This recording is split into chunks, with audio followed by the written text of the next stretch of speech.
My personal story is 17 years ago, I set up a smoothie business from a market stall.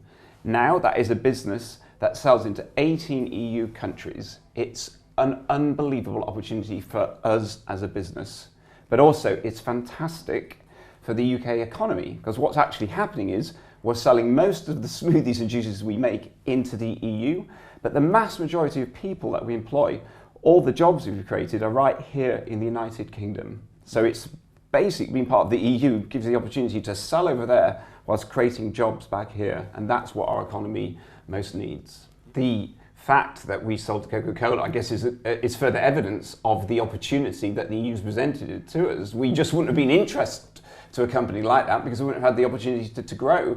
The EU's 500 million consumers.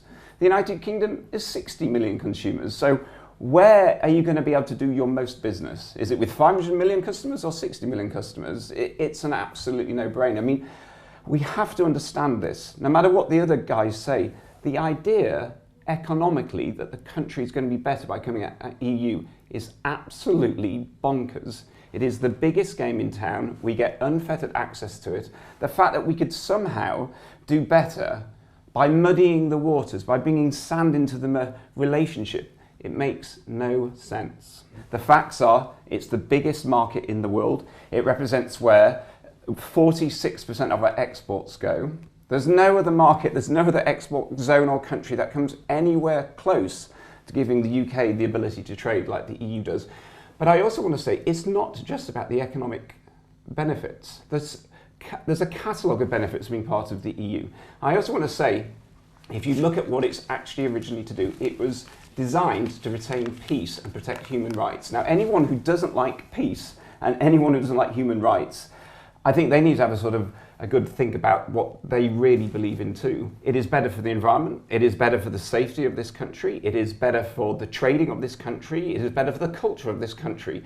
Whatever it is that is important to you, I promise you, you get more of it by being part of the EU rather than being out of it. Do we want continued reform with the EU? Of course we do. It's like any relationship, it can benefit from doing some work on it.